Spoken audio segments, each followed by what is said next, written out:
June 23, 1980, 2:47 p.m., Sahara Desert, Tunisia. Harrison Ford is dying in a leather jacket. 49 degrees Celsius. The hottest day of the shoot. Steven Spielberg's crew is filming the Nazi convoy scene for Raiders of the Lost Ark. 147 people sweating through a $200,000 day. Ford's fedora casts a shadow over eyes that haven't slept properly in 6 weeks. Then someone screams in Arabic. Ford turns, sees a boy, maybe 11 years old, maybe younger, face down near the generators, convulsing, blue lips. The medic is 40 minutes away in Tozeur. The hospital, 2 hours. The boy has minutes, not hours, minutes. What Ford does next isn't in any behind-the-scenes footage. No documentary mentions it, no interview covers it.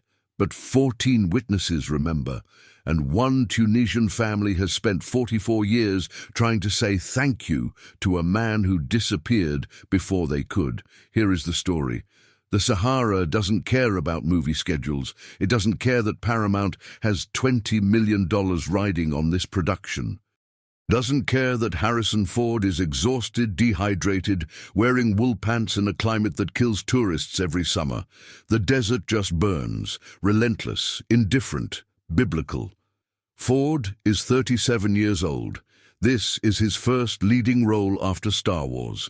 The pressure is cellular. George Lucas handpicked him. Spielberg fought the studio for him. Every frame of film costs money they don't have margins for. Every delay compounds. Every minute matters. 2:47 p.m. Spielberg calls cut. The crew exhales collectively. Grips drop equipment. Camera operators wipe lenses. The catering tent 60 meters away becomes magnetic. Water, shade, ice that's already melting. Ford starts walking toward his trailer. His leather jacket weighs 4 kilograms soaked with sweat. His boots leave prints in sand that's hot enough to blister skin through rubber. Then he sees it. A boy. Tunisian. Local crew member's son, maybe. Or a kid from the nearby village. Nobody knows his name yet. He's near the generator trucks, where the shade creates a pocket of slightly less unbearable heat. Face down, body locked rigid, then convulsing, then still, too still. Ford stops walking. The set noise continues around him. People laughing, complaining about the heat, arguing in 5 languages about the next setup. Nobody else sees. Everyone's focused on their own survival. On getting through this shoot, on making it to wrap without heat stroke themselves. Ford changes direction. Starts walking toward the boy, faster. He kneels. The sand burns through his pants, doesn't matter. He checks for pulse, finds it, weak, irregular, thread thin. The boy's skin is furnace hot, lips cracked and blue-tinted, eyes rolled back, classic heat stroke. Stage 3, maybe 4. Ford looks around. Medic! His voice cuts through set chatter. I need a medic!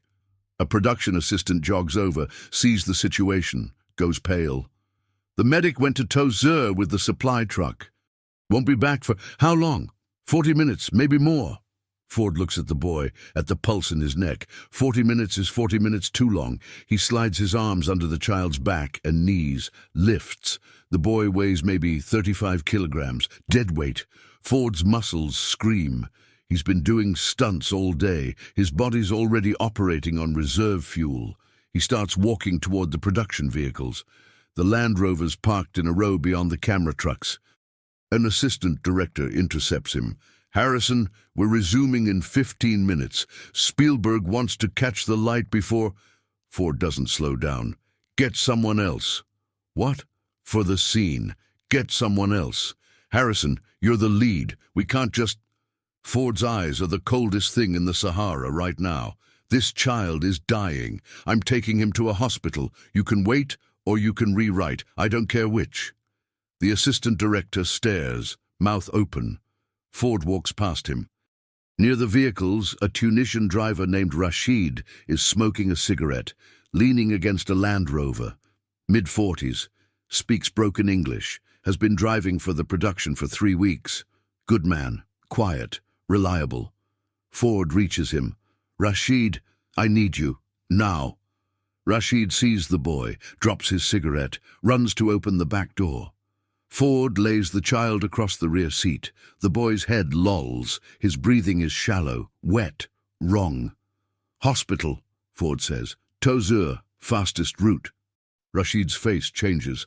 Tozeur is 26 kilometers. Road is bad, very bad. I don't care how bad the road is. A man comes running, screaming in Arabic.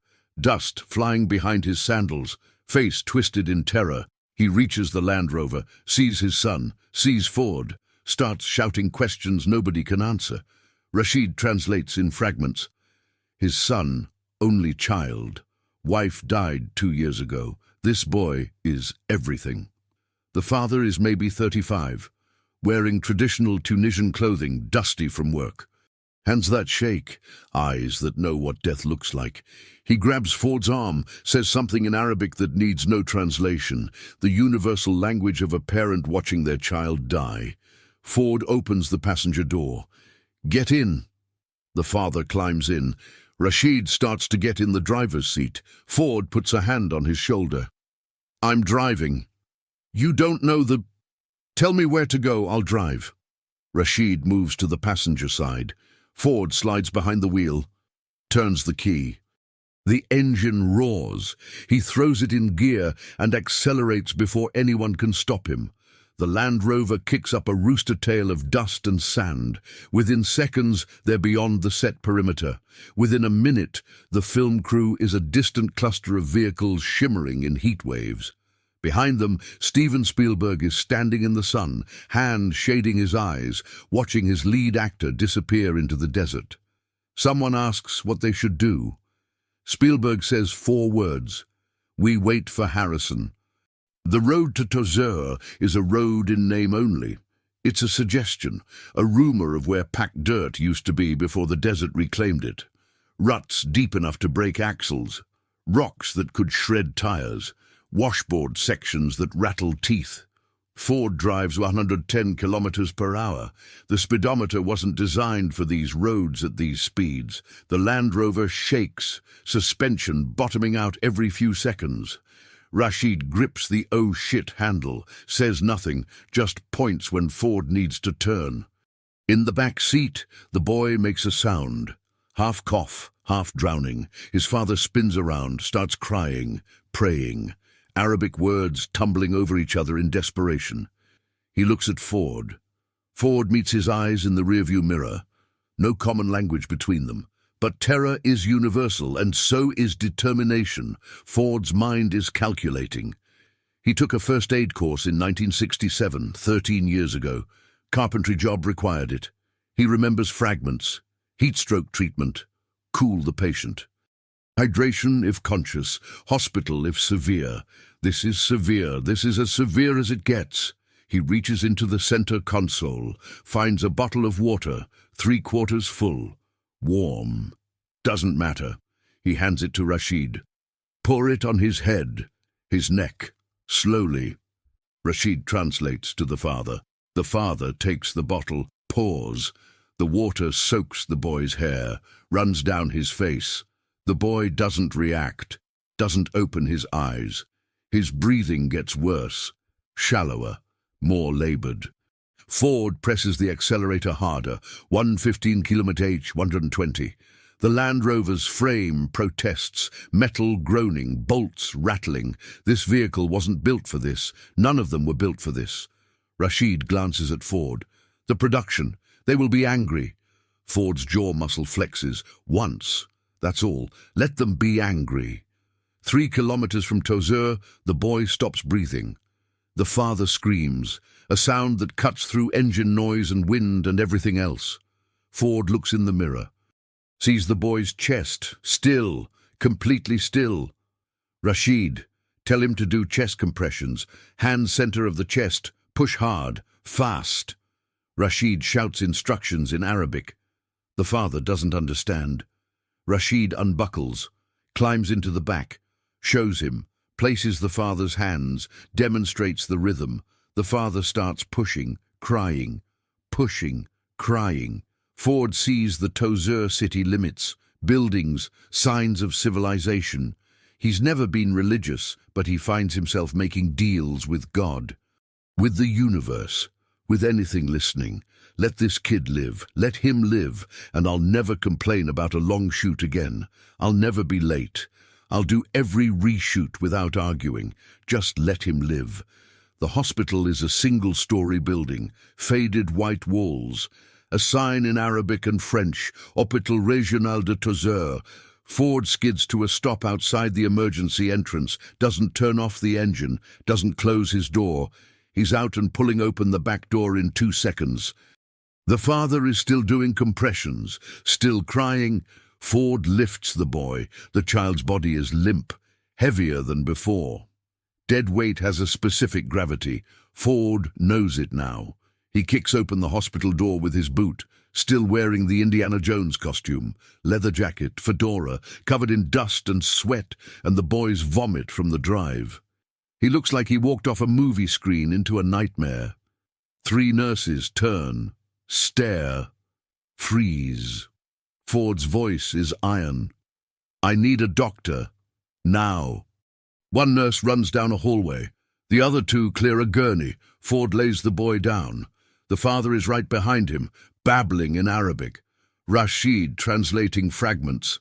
Not breathing. 3 minutes, maybe 4, maybe more. A doctor appears. Dr. Mansour Khalil, 52 years old, grey hair, tired eyes that have seen this before. He takes one look at the boy, starts barking orders in French. The nurses move like choreography, IV lines, oxygen mask, defibrillator paddles charging. Ford stands against the wall, out of the way, useless now. He's done his part. His hands are shaking, adrenaline crash. He doesn't sit, doesn't leave, just watches. The father is outside the treatment area. Security won't let him in. He's pressed against the glass window, hands flat, forehead against glass, watching his son die or live, powerless to do anything but witness. The clock on the wall reads 3:24 p.m. Ford watches it. 3:25, 3:26. Time is broken. Moving in slow motion and light speed simultaneously. Each second is an hour. Each minute is a heartbeat. 3:31 p.m. The doctor applies the defibrillator. The boy's body convulses, lifts off the table, settles. Nothing. Flatline. The doctor charges again. Ford's hands curl into fists.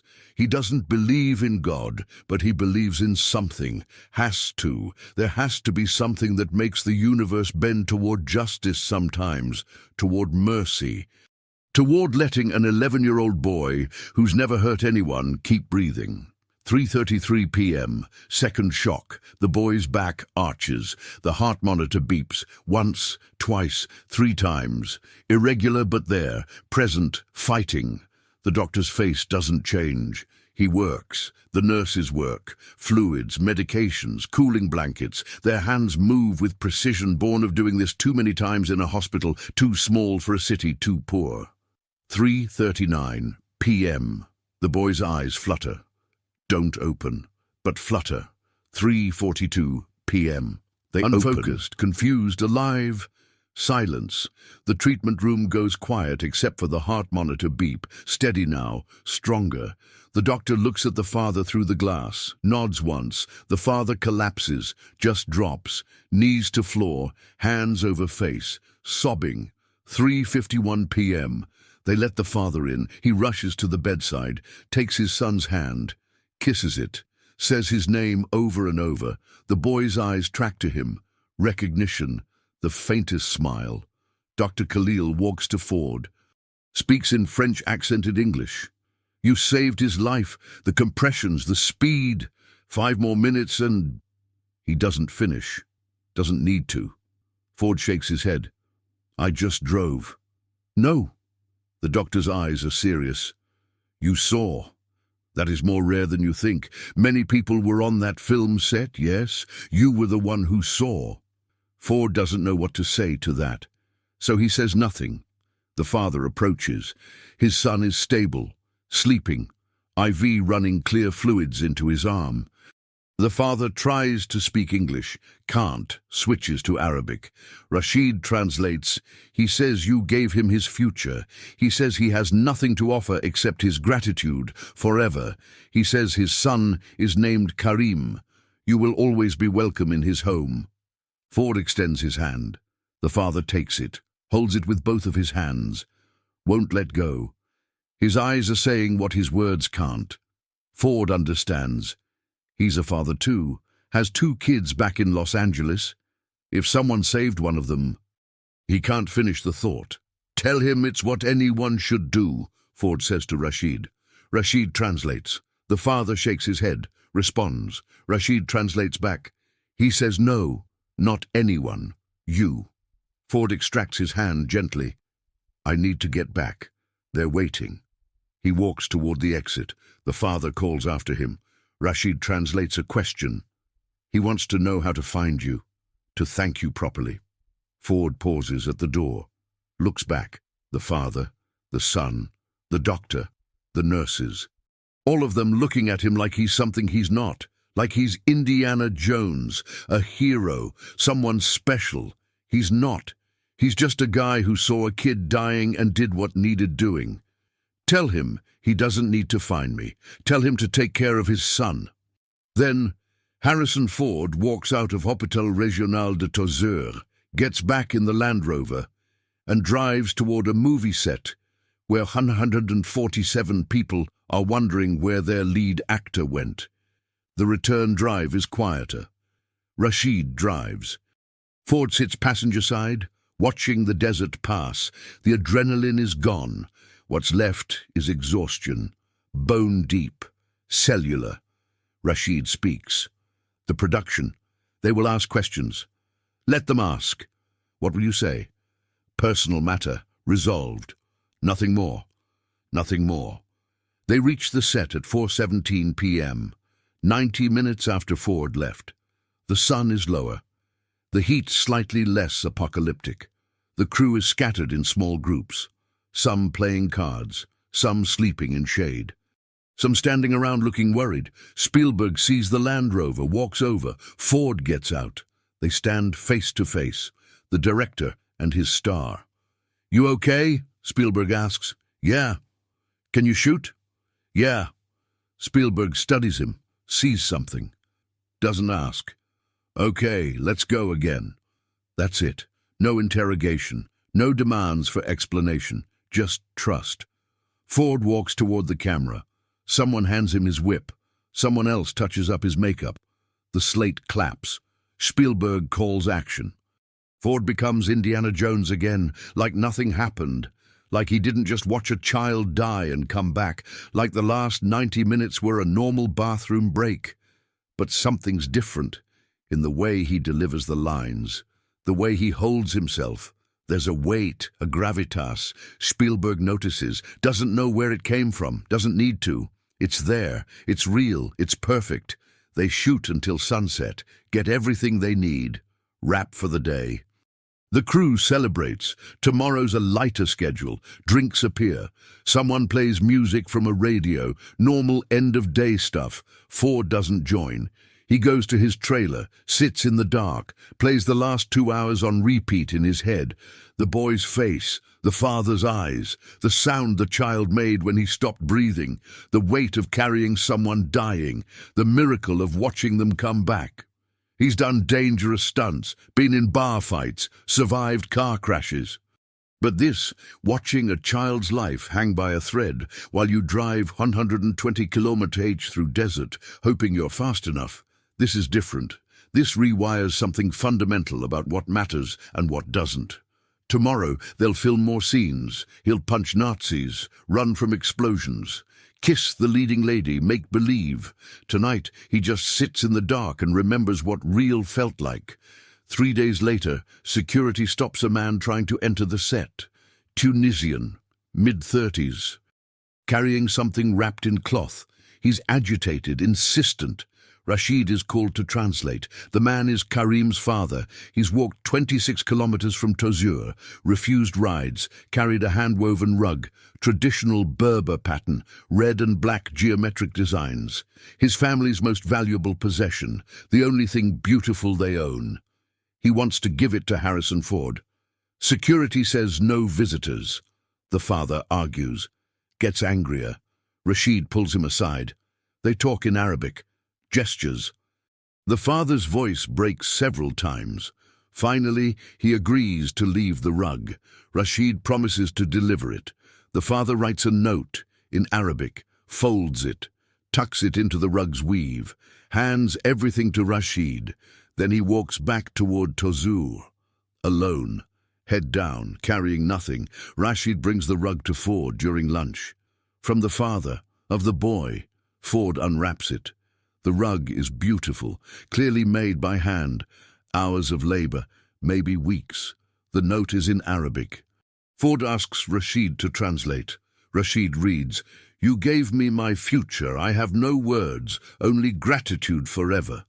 This rug is from my family. My grandfather's grandfather made it. It is all I have of value. Please keep it, so you remember that you are the reason my son lives." The set is noisy. People eating, talking, complaining about the heat, laughing, normal human chaos. Ford stares at the rug, at the note. At the centuries of family history, someone just tried to give him for doing what any decent person should do. He looks at Rashid. "Can you find him?" "The father?" "Yes." "Give him this." Ford pulls out his wallet, takes out $500 American, nearly $2,000 in 1980 money, his per diem for 2 weeks. "Tell him I can't accept the rug. Tell him to use this for his son, school, medicine, whatever he needs." Rashid looks at the money. "He will be offended. You are refusing his gift." "Then tell him." Ford pauses. "Tell him I'm keeping it, but I want him to have this too, for Karim, for the future I gave back to him." Rashid takes the money, nods, starts to leave. Ford stops him. "Rashid, one more thing." "Yes?" "This doesn't leave us. Nobody hears about this, not the press, not the studio, nobody. You don't want people to know?" Ford's jaw sets. Same expression from 3 days ago in the desert. "It's not entertainment. It's someone's life." Rashid understands. He leaves. Ford keeps the rug, rolls it up, puts it in his trunk, ships it home to Los Angeles when filming wraps, never displays it, never explains it.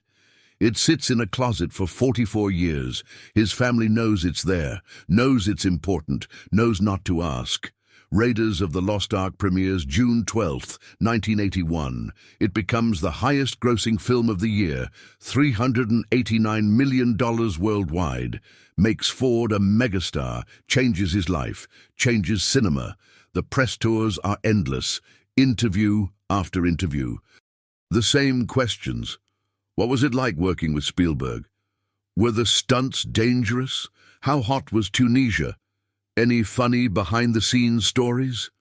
Ford talks about the heat, the snakes, the physical challenges, the chemistry with Karen Allen.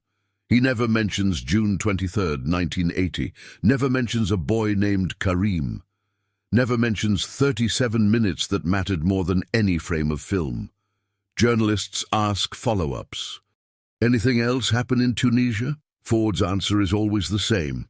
Just the usual production stuff, nothing worth talking about. It's not a lie, it's a choice. Because some moments aren't content, some moments aren't for public consumption. Some moments exist in the space between you and the people who were there, private, sacred, human. Years pass. Raiders becomes a franchise. Indiana Jones becomes mythology. Harrison Ford becomes an icon. He does more films, more interviews, saves more lives. The Wyoming helicopter rescues in 2000 and 2001 are public, documented, celebrated. He accepts credit for those, does interviews, acknowledges his volunteer search and rescue work. But Tunisia? Still silent. In 1995, a Tunisian journalist named Amira Belkadi is researching Hollywood productions filmed in North Africa. She interviews crew members from Raiders. Someone mentions Rashid. She tracks him down. He's 59 now, retired, living in Tunis. She asks about the production. He tells stories, funny ones, professional ones. Then she asks, anything unusual happen? Rashid hesitates. Old loyalty versus truth. He says, there was a boy. He almost died. Ford saved him. Amira's journalistic instincts activate. Ford? Harrison Ford? Yes. Can you prove it? Rashid makes a call to Karim's father, now 50 years old, running a small shop in Tozeur, selling carpets and tourist items, making enough to survive. His son is 26, healthy, strong. Working as a translator in Tunis, the father agrees to meet Amira. He brings one thing, a photograph, black and white, taken by Dr. Khalil at the hospital, shows Harrison Ford, still in Indiana Jones costume, fedora pushed back, face exhausted, holding a boy. Karim. The boy is awake, smiling weakly. Ford's face is gentle, protective, human. Dr. Khalil took the photo without asking, without Ford knowing, gave it to the father later. So you remember, he said. So your son knows. Amira sees the photo. Her hands shake. This is a story, a massive story. Hollywood star saves dying child. Hidden for 15 years. Exclusive. Career-making. She asks, can I publish this? The father looks at the photo, at his son in Ford's arms. At the moment, his world didn't end. He says no. Why not? The American man did not want attention. He said it was not entertainment. He said it was life. I will respect that, Amira argues. But people should know, Ford is a hero. The father shakes his head. He is a hero because he did not want to be called one. I will not take that from him. The photo stays hidden. The story stays buried. Amira writes nothing. Some truths are more important than facts. Some silences are more powerful than words. Karim is 39 years old. He's a doctor now, pediatric medicine, works at a children's hospital in Tunis, treats heat stroke, dehydration, the diseases that kill poor children in hot countries. He saves lives, gives parents back their futures. His first daughter is born in March. He names her Harissa, the closest Arabic adaptation of Harrison that works for a girl. His wife asks why. He tells her the story, shows her the photo. She cries. They hang it in their home, hidden from visitors, private. Karim writes a letter. In English he spent years perfecting.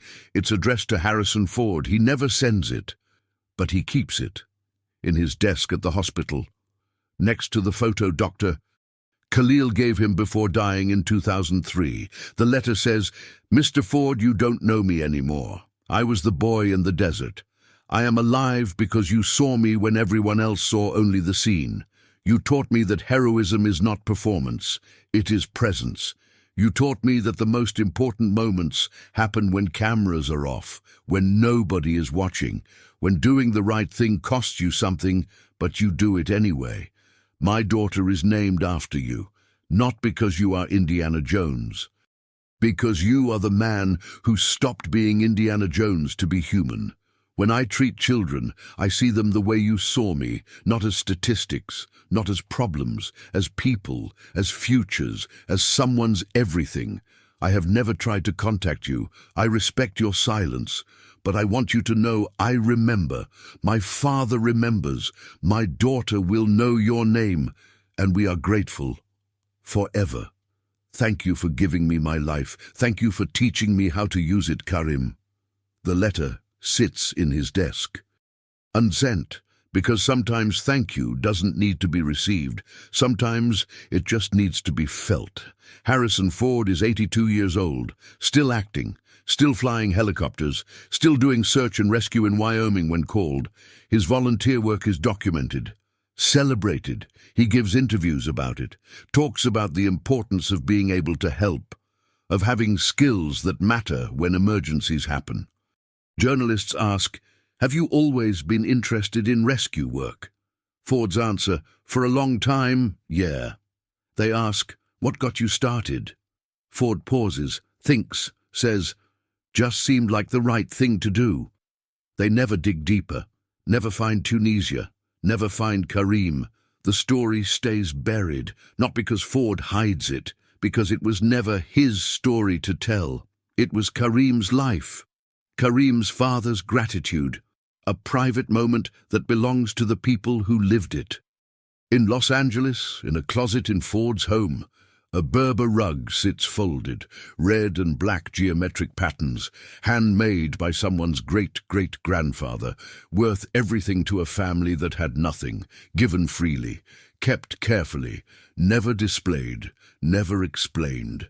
Sometimes Ford's family asks about it. What's that rug from? Ford's answer is always the same. Tunisia, long time ago. What happened in Tunisia?